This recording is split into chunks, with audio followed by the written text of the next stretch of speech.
Bismillahirrahmanirrahim. Assalamualaikum warahmatullahi wabarakatuh. Selamat pagi anak-anakku semua. Selamat kembali lagi dengan Bapak. Ya, kita lanjutkan materi pembelajaran di kelas 12 IPS ini.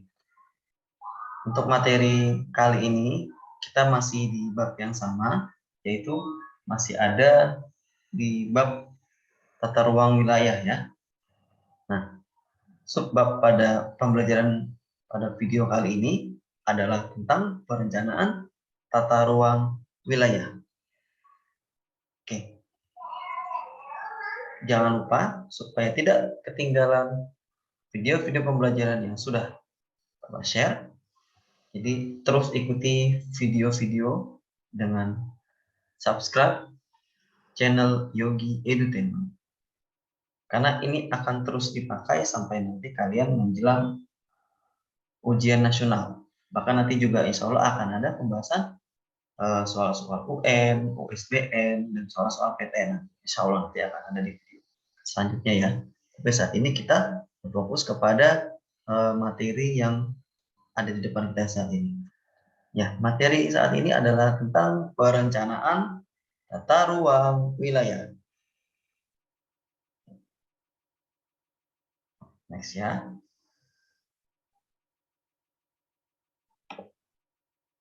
Ya, kompetensi dasar dan indikator. Kompetensi dasarnya masih sama seperti kemarin. 3.1 memahami konsep wilayah dan perwilayahan dalam perencanaan tata ruang wilayah nasional, provinsi, dan kabupaten atau kota. Lalu kompetensi dasar, lalu indikator dari KD 3.1 adalah memahami perencanaan tata ruang nasional, provinsi, dan kabupaten atau kota. Selanjutnya menjelaskan permasalahan dalam penerapan tata ruang wilayah.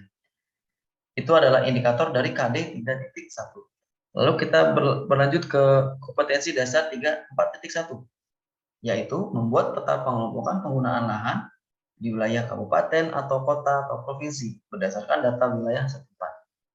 Indikator dari KD 4.1 yaitu membuat peta pengelompokan penggunaan lahan di wilayah kabupaten atau kota atau provinsi berdasarkan data wilayah setempat. Oke.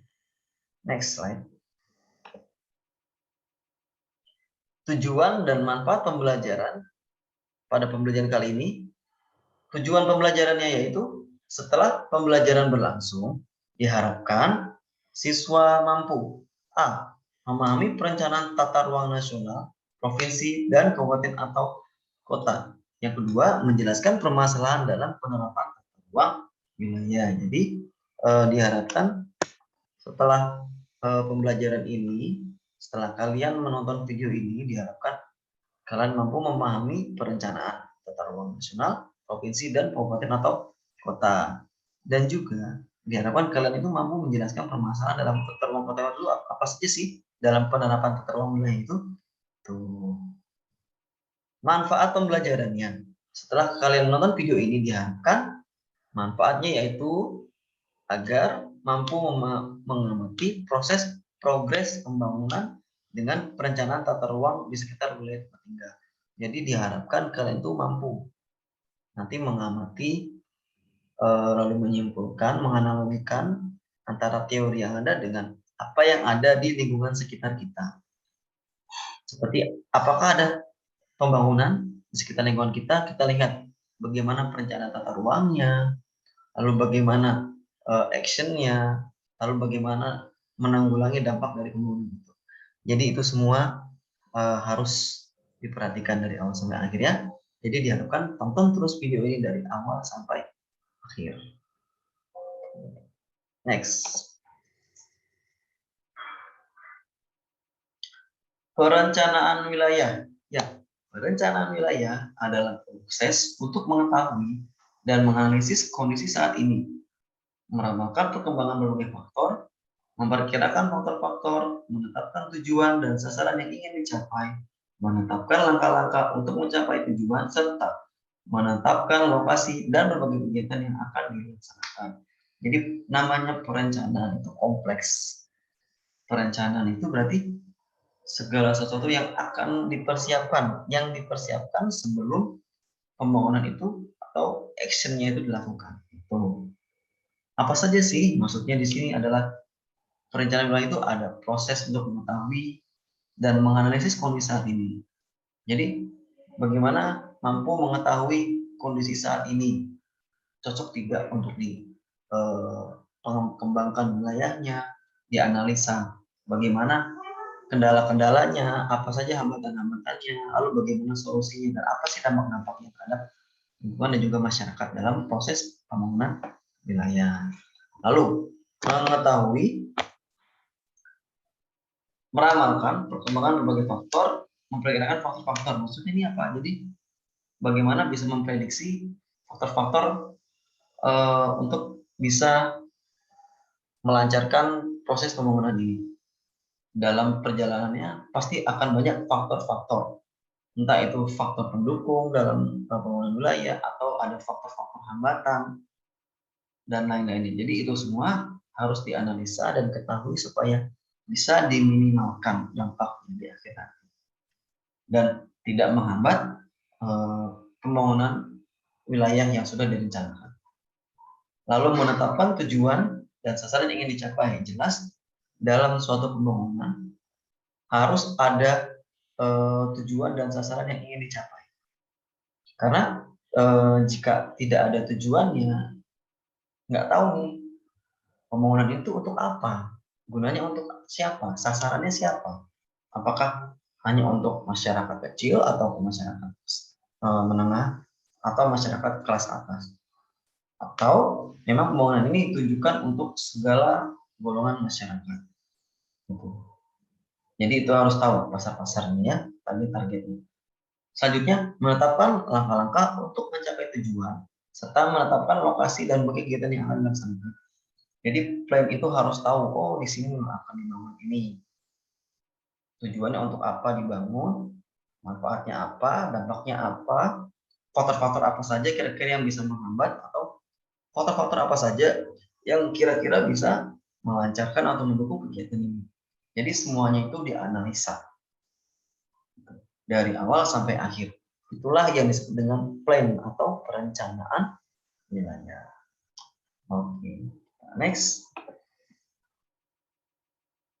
Ya, tujuan perencanaan wilayah. Tujuan perencanaan wilayah adalah menciptakan kehidupan yang efisien, nyaman, dan lestari. Jadi perencanaan wilayah itu bagaimana kita bisa merencanakan suatu pembangunan yang akan dilakukan dan bermanfaat untuk masyarakat. Serta bagaimana bisa menciptakan pembangunan itu adalah membuat masyarakat itu nyaman, lestari, lalu bisa berkembang di wilayah itu, bisa bermanfaat. Jadi perencanaan itu harus menyentuh seluruh lapisan masyarakat. Tidak hanya yang punya jabatan, tidak hanya orang kecil, tapi semuanya. Jadi benar-benar harus ada perencanaan wilayah yang matang. Oke. Manfaat perencanaan wilayah sebagai berikut. Yang pertama, menggambarkan proyeksi dari berbagai kegiatan dan penggunaan lahan untuk masa yang akan datang. Manfaat perencanaan wilayah yang pertama, bagaimana bisa menggambarkan proyeksi. Proyeksi itu adalah gambaran permukaan bumi yang sudah dianalisa dan dipindahkan ke dalam bidang bulat. Dari bidang bulat pindahkan lagi ke bidang datar. Nah, jadi bagaimana proyeksi suatu wilayah itu bisa dibuat, bisa direncanakan untuk masa yang akan datang. Jadi sudah ada pandangan ke depan, berbagai kegiatan. Oh, wilayah ini tuh nanti cocok untuk ini ke depannya, entah untuk pariwisata, untuk pusat kuliner atau pusat bisnis atau pusat pendidikan. Nah, ini harus sudah ada proyeksinya atau gambaran untuk masa yang akan datang. Yang kedua, membantu pelaku ekonomi untuk memilih lokasi dan kegiatan yang perlu dikembangkan. Jadi dengan adanya perencanaan wilayah ini bisa membantu para pebisnis atau pelaku ekonomi untuk memilih lokasi, apa lokasi yang cocok di mana dan kegiatan apa yang cocok dikembangkan di lokasi itu. Jadi dengan adanya analisa perencanaan wilayah itu jelas dari sekian hektar ini ada spot untuk kuliner, untuk belanja, untuk pendidikan, untuk pariwisata, untuk bisnis. Nah itu di situ ada semua. Jadi itulah wilayahnya. Dan juga perlu disediakan tempat-tempat untuk lahan resapan air, jangan lupa untuk taman kota. Nah, itu berfungsi untuk balance dari apa yang terjadi di kota, bisa dari polusi udara dan lain-lain. Berikutnya, landasan bagi rencana-rencana lain yang lebih sempit dan lokasi itu dapat dipergunakan untuk berbagai kegiatan. Ya, landasan bagi rencana-rencana lain yang lebih sempit. Jadi ini bisa menjadi dasar untuk plan-plan jangka pendek. Jadi namanya perencanaan itu harus ada kategorinya ya, ada plan jangka pendek, menengah, dan panjang. Oke, untuk mencapai perencanaan yang panjang atau action yang panjang, nah itu harus melalui dulu yang pendek-pendek ini sudah selesai, baru menengah, baru yang panjang. Ini semua itu bertahap. Maka dari itu ini bisa dijadikan dasar untuk mengembangkan perencanaan wilayah yang relatif lebih sempit perencanaannya. Dan lokasi ini dapat digunakan untuk berbagai kegiatan. Ya, banyak sekali kegiatan yang bisa ada tempat public place atau tempat umum, nah ini bisa dimanfaatkan untuk kegiatan kemanusiaan, bisa berbicara atau kegiatan pendidikan, seminar-seminar, atau mau ada event-event khusus, event musik lah, atau mungkin ada tempat untuk olahraga. Nah itulah tempat yang katakan sudah kompleks ya, dari segala sudut bisa dimanfaatkan semaksimal untuk kepentingan dan kemakmuran masyarakat. Oke, next. Nah, dalam penerapan tata ruang wilayah ini, dari apa yang sudah direncanakan, pasti akan timbul permasalahan-permasalahan. Di sini ada 4 permasalahan. Yang pertama, konflik kepentingan antar sektor. Misalnya, sektor perhutanan dengan pertambangan, sektor kehutanan dengan perkebunan, sektor pertanian, dan pengembangan pelaksanaan. Konflik antar sektor, konflik kepentingan antar sektor itu maksudnya ada 2 kelompok individu atau kelompok yang mempunyai kepentingan yang berbeda. Yang satu ingin ini, yang satu ingin itu, akhirnya bentrok, jadilah crash, gesekan, jadilah konflik di sana. Misalnya di sini dicontohkan ada perhutanan dan pertambangan. Ya, pertambangan itu juga misalkan pertambangan batu bara. Batu bara itu kan ada di lahan gambut, hutan gambut. Nah, jika hutan gambut itu dibabat, hilanglah hutan itu. Padahal fungsi hutan itu untuk apa? Untuk menyeimbangkan alam, menyeimbangkan ekosistem, menjaga air, lalu bisa membersihkan udara, bisa menjaga lapisan atmosfer ozon kita. Nah, itu adalah kepentingan untuk bagaimana menjaga lingkungan. Tapi ada juga yang mempunyai kepentingan untuk mengambil atau menguruk batu bara yang ada di kandungan dan itu. Nah, jadi itu adalah salah satu contoh untuk konflik kepentingan antar sektor. Masih ada lain lagi ya, masih ada kehutanan, perkebunan, pertanian, lingkungan, berdasarkan wilayah dan lain-lain. Jadi ini intinya bagaimana ada suatu sumber daya yang ingin digunakan, tapi berbenturan dengan kepentingan lingkungan atau kondisi lingkungan. Seperti itu. Next. Ya, permasalahan berikutnya adalah terjadinya ketidakselarasan dalam pemanfaatan ruang. Ketidakselarasan ini maksudnya antara lain kepentingan manusia dalam pembangunan dan daya dukung lingkungan alam pada suatu wilayah. Jadi bagaimana kemampuan manusia itu, ya, kepentingan manusia ingin bisnis terus meningkatkan, mengembangkan pendapatan dan lain-lain. Tapi ini berbenturan dengan daya dukung lingkungan, akhirnya merusak lingkungan yang ada. Misalkan pembukaan lahan dibakar, cara sengaja untuk pembukaan lahan, akhirnya kebakaran di mana-mana, asap, dan pasti berpengaruh terhadap kondisi cuaca atmosfer kita, dan itu bisa menimbulkan salah satunya gas efek rumah kaca itu dari asap itu. Ya, jadilah global warming atau pemanasan global. Nah, kenapa dilakukan seperti itu? Karena mereka berniat untuk membuka lahan baru. Yang tadinya ada hutan dibuat dibukalah lahan sawit atau dikeruk untuk batu bara dan lain-lain. Jadi benar-benar berseberangan dengan kepentingan lingkungan. Itu permasalahannya. Berikutnya,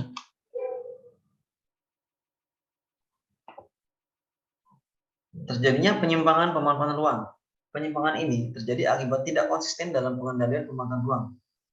Penyimpangan ini disebabkan oleh kebutuhan ruang yang tinggi, rendahnya penegakan hukum, dan mekanisme pengendaliannya belum jelas. Jadi, memang permasalahan di negara kita itu masih banyak para penegak hukum yang masih bisa dipengaruhi oleh orang-orang yang tidak bertanggung jawab. Dipengaruhinya itu dalam artian supaya penegakan hukumnya tidak tegas. Karena apa?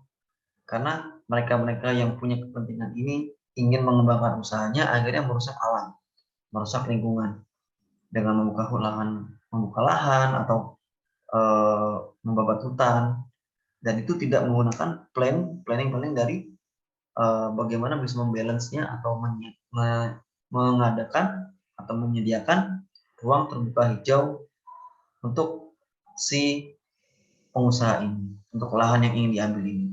Harusnya ada beberapa persen untuk RTH, lahan ruang terbuka hijau, lahan resapan air, pepohonan, dan lain-lain. Seperti itu. Akhirnya disebutlah ada penyimpangan pemanfaatan ruang. Oke, next. Rendahnya partisipasi masyarakat dalam penataan ruang. Masyarakat harus dilibatkan dalam penataan ruang yang berkaitan dengan hak dan kewajiban masyarakat, serta menghargai kehidupan sosial budaya beserta kearifan lokal yang berkembang di masyarakat. Jadi seharusnya masyarakat itu ikut dilibatkan dalam penataan tata ruang wilayah, karena ini sangat berkaitan dengan hak dan kewajiban masyarakat, dan bagaimana bisa menghargai dan menjaga dan melestarikan nilai-nilai kearifan lokal yang berkembang di masyarakat. Jadi masyarakat diajak diskusi supaya tidak melanggar norma-norma yang ada, bagaimana baiknya supaya tidak ada gesekan di akhir nanti antara pengusaha atau pihak pengembang dengan masyarakat di sekitar situ. Nah, selanjutnya dampak dari permasalahan ruang atau dari permasalahan perencanaan tata ruang. Pertama, kerusakan lingkungan. Kerusakan lingkungan akibat dari tidak adanya keselarasan antara kepentingan ekonomi dengan kelestarian lingkungan. Jadi ini adalah para oknum-oknum yang nakal, tidak bertanggung jawab, hanya mementingkan kepentingan pribadi untuk mengembangkan bisnisnya, usahanya, dengan mengorbankan hutan, ekosistem, habitat, dan itu berdampak kepada makhluk hidup, tidak hanya hewan, tumbuhan, tapi juga kita. Bagaimana kita merasakan dampaknya? Ya jelas sekali dari perubahan iklim dan cuaca yang sedang terjadi pada saat ini. Itu. Yang kedua, ketimpangan wilayah. Ketimpangan ini memunculkan permasalahan peningkatan urbanisasi, pengembangan pinggiran kota yang tidak terarah, dan berbagai masalah kota, kemiskinan, kawasan kumuh, kesemrautan, terbatasnya RT dan kemacetan. Ketimpangan wilayah ini maksudnya jadi antara pusat kota dengan pinggir kota itu jauh, jomplang gitu ya, jomplang. Maka dari itu banyak sekali orang-orang dari desa itu berurbanisasi ke kota. Untuk apa? Mengadu nasib supaya mendapat penghasilan lebih dan bisa meningkatkan kesejahteraan. Lalu banyak daerah-daerah di pinggiran kota. Nah, itu banyak yang berkembang tapi tidak terencana dengan baik. Itu plannya tidak seperti kota-kota besar. Dan masalah-masalah perkotaan pasti akan ada muncul kemiskinan karena adanya kesenjangan ekonomi di sini. Kawasan kumuh jelas, banyak orang-orang yang datang dari luar daerah ke kota, tidak punya skill, modal nekat, nggak punya tempat tinggal, punya saudara, akhirnya membuat rumah-rumah semi permanen atau rumah-rumah yang tidak permanen ya, di kolong jembatan, pinggir dan lain-lain. Itu kawasan kumuh, kesemrautan, lalu terbatasnya RTH. Kenapa terbatasnya RTH? Karena RTH itu lahan yang tadinya disediakan untuk menyerap air, menyimpan air, tapi digunakan diuruk semua, dibangun bangunan. Itu yang membuat banjir di mana-mana, bencana di mana-mana, dan kemacetan. Kemacetan yang tidak terkendali karena banyaknya orang yang berorganisasi, bekerja di kota-kota besar, punya kendaraan, tidak mau naik kendaraan umum, satu orang bawa satu mobil, banyak orang di jalanan, akhirnya macet. Selanjutnya, kesenjangan sosial ekonomi. Akibat akses terhadap pemanfaatan ruang yang tidak seimbang mengakibatkan orang kaya semakin kaya dan orang yang miskin semakin miskin. Jadi karena akses terhadap pemanfaatan ruang itu tidak seimbang, ruangan ini hanya bisa dimanfaatkan oleh orang-orang yang berduit. Misalkan, wah harga tanah di sini mahal, hanya orang-orang tertentu yang bisa beli, dibangun bisnis, dimanfaatkan semaksimalnya, akhirnya sejahtera. Tapi orang yang tidak punya modal besar, hanya modal di kota cuma jualan-jualan kecil, pedagang kelima dan lain-lainnya, akhirnya ada ketimpangan antara pembisnis besar dan pembisnis rumahan dan lain-lainnya. Akhirnya mengakibatkan orang yang semakin kaya semakin kaya dan miskin semakin miskin. Itu adalah kesenjangan sosial ekonomi, dan ini bisa mengakibatkan menimbulkan kecemburuan sosial. Maka akibatnya apa? Ya, ada meningkatnya kriminalitas di kota, pencurian, perampokan, begal, dan lain-lain. Oke, next. Dampak dari permasalahan ruang. Yang berikutnya, yang terakhir adalah konversi lahan. Misalnya, apa sih konversi lahan? Konversi lahan itu adalah perubahan fungsi lahan. Yang tadinya lahan ini digunakan untuk hutan, untuk menjaga habitat atau menjaga ekosistem yang ada, tapi digunakan berubah untuk pemukiman, untuk pabrik, untuk perkantoran, dan lain-lain. Misalkan ya, kita baca dulu ya. Misalnya, dari kawasan hutan lindung berubah menjadi kawasan budidaya dengan alasan meningkatkan pendapatan asli daerah, akan meningkatkan perusahaan hutan, dan akan ya, kawasan hutan lindung, namanya hutannya saja sudah hutan lindung ya, namanya aja udah hutan lindung, harusnya tidak boleh diapa-apakan. Karena hutan lindung itu tempat untuk melestarikan, menjaga kelestarian tumbuhan dan hewan yang hidup di dalamnya. Kalau itu dibabat, pertama, pepohonan hilang, kedua, hewan tidak punya tempat tinggal, akhirnya keseimbangan terganggu, akhirnya terjadi bencana banjir di mana-mana. Berikutnya, hilangnya lahan pertanian subur akibat pembangunan industri pemukiman. Ya, banyak petani yang dibeli tanah-tanah sawahnya dengan harga yang menggiurkan, lalu dibangun pusat industri di sana, di pemukiman. Padahal tanah-tanah subur itu sangat penting untuk kegiatan pertanian, apalagi makanan pokok orang kita itu adalah beras atau nasi. Kalau semakin sedikit, semakin kurang produksi beras itu, mau nggak mau apa nanti? Impor. Padahal negara kita tuh negara yang sangat subur dan kaya. Tapi kenapa harus impor beras kan? Aneh rasanya. Ya, itu kenapa? Karena banyak lahan-lahan yang sudah dikonversi. Perubahan lahan itu digunakan untuk industri, pabrik, dan pemukiman.